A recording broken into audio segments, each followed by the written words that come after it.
తెలుగు రాష్ట్రాల్లో తెలుగు ప్రజలే కాక ప్రపంచ దేశాలలో ఉండే భారతీయులందరూ కూడా క్రికెట్లో సిద్ధహస్తుడు టాప్ క్రికెటర్ అంబటి రాయుడు యొక్క రాజకీయ ప్రయాణం గురించి నిశితంగా పరిశీలిస్తున్నారు. అంబటి రాయుడు ఆయన ఒక స్టార్ క్రికెటర్. అనేక మంది కోట్లాది మంది క్రికెట్ అభిమానుల హృదయాల్లో స్థానం పొందాడు. తన ఆటతో ప్రజల యొక్క మనస్సులు గుండెలు గెలుచుకున్న అంబటి రాయుడు మళ్ళీ ప్రజల హృదయాలను గెలుచుకుని ప్రజాప్రతినిధిగా ప్రయాణం సాగించాలనే నిర్ణయానికి వచ్చి డిసెంబర్ 28న జగన్మోహన్ రెడ్డితో వైఎస్ఆర్సీపీ పార్టీ కండువా వేయించుకొని ఆ పార్టీలో చేరటం జరిగింది. వారం రోజులు తిరక్కముందే వైఎస్ఆర్సీపీ పార్టీ యొక్క వ్యవహార శైలి, వాళ్ళ పద్ధతులు, పార్టీలో చేరకముందు వాళ్ళ ప్రవర్తన ఎలా ఉంటుంది, చేరిన తరువాత ఎలా ఉంటుందని గమనించి, బాబోయ్ ఈ వైఎస్ఆర్సీపీ పార్టీతో నేను ఏగలేను, వీళ్ళు నాకు గుంటూరు లోక్సభ సీట్ ఇస్తారనుకున్నాను, గుంటూరు లోక్సభ కాదు, నరసరావుపేట లోక్సభ కాదు, నన్ను ఏకంగా కృష్ణానదిని దాటించి అంతర్జిల్లా బదిలీలాగా నన్ను వెళ్ళి మచిలీపట్నం లోక్సభకు పోటీ చేయమంటున్నారన్నాడు. ఈయనది గుంటూరు జిల్లా వాసి.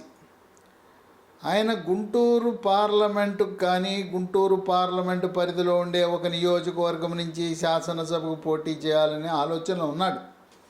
తన అభిమానులు, సహచరులు వాళ్ళందరితో కలిసి అనేకమైన విద్యా సంస్థలు, స్కూళ్ళు, సామాజిక కార్యక్రమాలు, క్రీడలను ప్రోత్సహించే కార్యక్రమాలు, టోర్నమెంట్ల దగ్గరికి వెళ్ళి వీక్షించడం, ఇలాంటి కార్యక్రమాలు చేసిన అంబటి రాయుడికి వారం రోజుల్లోనే వైఎస్ఆర్సీపీ పార్టీ రుచి తెలిసి ఇంకా నేను దీంట్లో కొనసాగలేనని చెప్పి వైఎస్ఆర్సీపీ పార్టీకి రాజీనామా చేశాడు.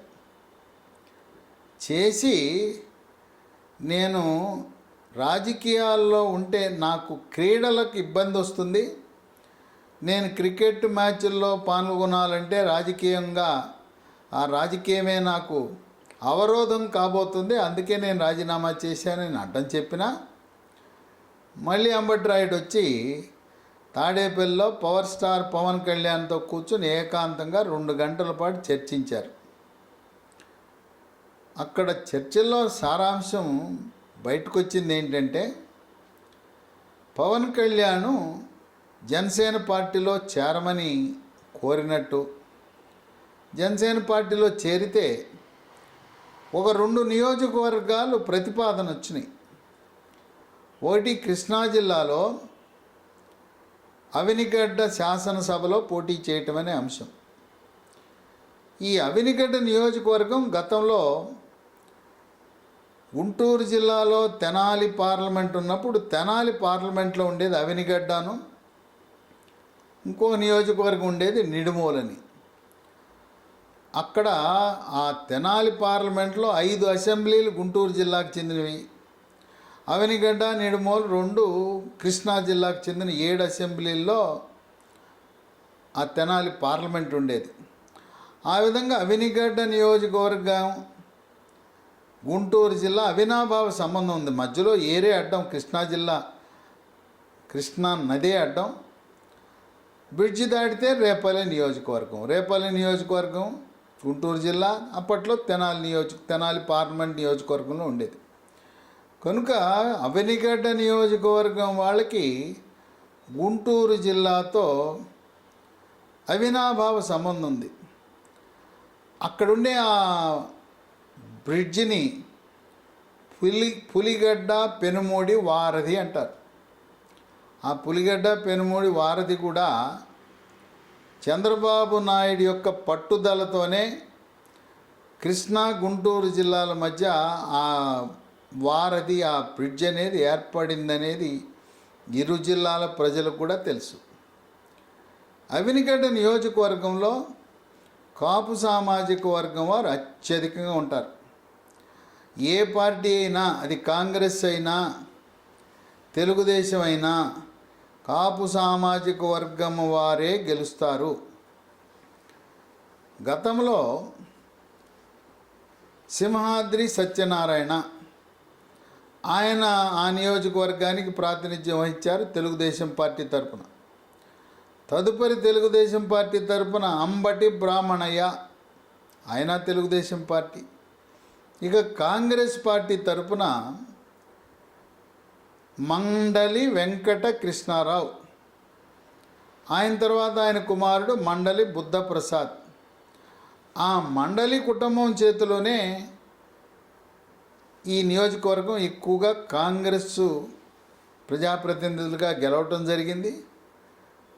పైగా అవినిగడ్డలో గెలిచిన వాళ్ళ సెంటిమెంట్ ఏంటంటే, అవినిగడ్డ గెలుపు, అవినిగడ్డలో గెలిస్తే రాష్ట్రంలో ప్రభుత్వం ఏర్పడుతుంది, ప్రభుత్వం ఏర్పడితే అవినిగడ్డ నుంచి పదవి గ్యారంటీ, మంత్రి పదవి గ్యారంటీ.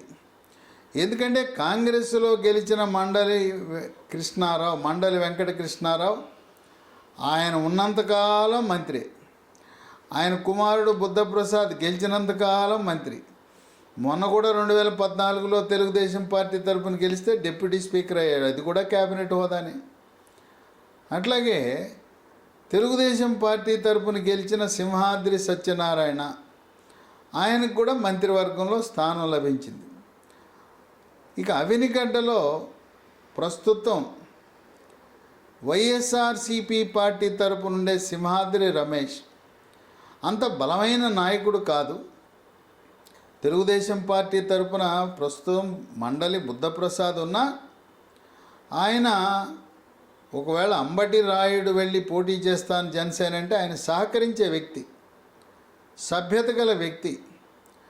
చంద్రబాబు నాయుడు మండలి బుద్ధప్రసాద్కి ప్రభుత్వం అధికారంలోకి వస్తే ఆయనకి ఎమ్మెల్సీ, రాజ్యసభ ఇలాంటివి గౌరవప్రదమైన నామినేటెడ్ పదవులు ఇవ్వటం తథ్యం.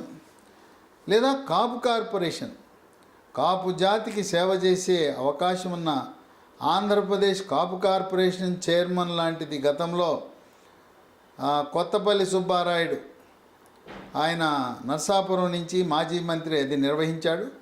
కనుక మండలి బుద్ధప్రసాద్కి సముచిత స్థానం ఎల్లవేళలా ఉంటుంది. ఆయన ఎమ్మెల్యేగా గెలవకపోయినా దానికంటే గౌరవప్రదమైన పదవిని ఆయనకి ఇస్తారు.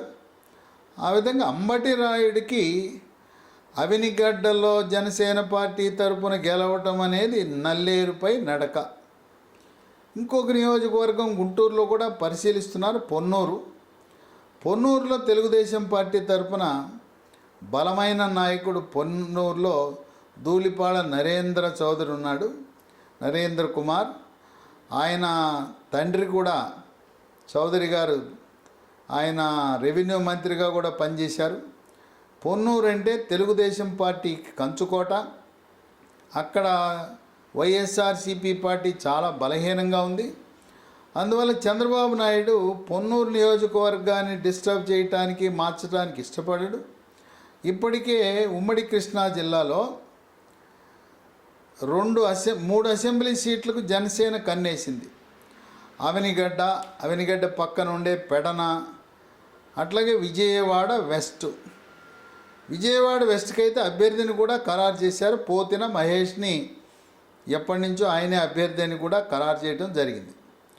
అందువల్ల జనసేన ఎంపిక చేసిన కోటా సీటు అవినిగడ్డ. కాపు సామాజిక వర్గం ఉన్నారు. ఆ కాపు సామాజిక వర్గంతో పాటు అవినిగడ్డ నియోజకవర్గంలో చల్లపల్లి, మోపిదేవి 2 మండలాలు, అక్కడుండే 6 మండలాల్లో 4 మండలాల్లో 3 మండలాలు పూర్తిగా కాపు సామాజిక వర్గం ఎక్కువగా ఉంటారు. ఒక మండలంలో మత్స్యకార సామాజిక వర్గం, వాళ్ళు కూడా బందర్లో ఉండే కొల్లు రవీంద్ర మాజీ మంత్రి సామాజిక వర్గం, వాళ్ళు ఆయనకి బంధువులు. చల్లపల్లి, పెదముత్తేవి 2 మండలాల్లో ఉండే అక్కడ కమ్మ సామాజిక వర్గం ఆధిక్యత ఉంటుంది. వాళ్ళందరూ కూడా ఆ గ్రామాలన్నీ కూడా తెలుగుదేశం గ్రామాలు, చల్లపల్లి, పెదముత్తేవి, మోపిదేవి. ఆ విధంగా 6 మండలాలలో కూడా జనసేన పార్టీకి తిరుగులేదు. అంబటి రాయుడు అవనిగడ్డలో పోటీ చేస్తే విజయం తథ్యం. పైగా యువకుడు, అంతర్జాతీయ ఖ్యాతి పొందిన క్రికెటర్, స్టార్ క్రికెటర్. ఆయన శాసనసభ్యుడిగా గెలిస్తే ఆయన మంత్రి పదవి కూడా వరిస్తుంది. చంద్రబాబు నాయుడు ఇలాంటి వారిని ప్రోత్సహించడానికి చాలా సంతోషంగా ముందుకు వస్తాడు. ఎందుకంటే చంద్రబాబు నాయుడు విశాఖపట్నంలో స్పోర్ట్స్ యూనివర్సిటీ, క్రీడా యూనివర్సిటీని ప్రారంభించాలని 300 ఎకరాల భూమిని కూడా కేటాయించడం జరిగింది. ఆయనకి క్రీడా యూనివర్సిటీ, క్రీడల పట్ల చంద్రబాబు నాయుడు ముఖ్యమంత్రిగా ఉన్నప్పుడు హైదరాబాద్ నగరంలో ఏషియన్ గేమ్స్ నిర్వహించిన ఘనత ఉన్నది. ఈ రోజున హైదరాబాద్ నగరంలో స్టేడియాలు ఉన్నాయంటే గచ్చిబౌలి కానీ ఇంకే స్టేడియం చెప్పుకున్నా క్రీడలంటే ఎంతో మక్కువ కలిగిన వ్యక్తి చంద్రబాబు నాయుడు. కనుక అంబటి రాయుడిని క్రీడలు, యువజన వ్యవహారాల శాఖ మంత్రిత్వ శాఖ వరించే అవకాశం ఉంది. ఆయన ఆధ్వర్యంలో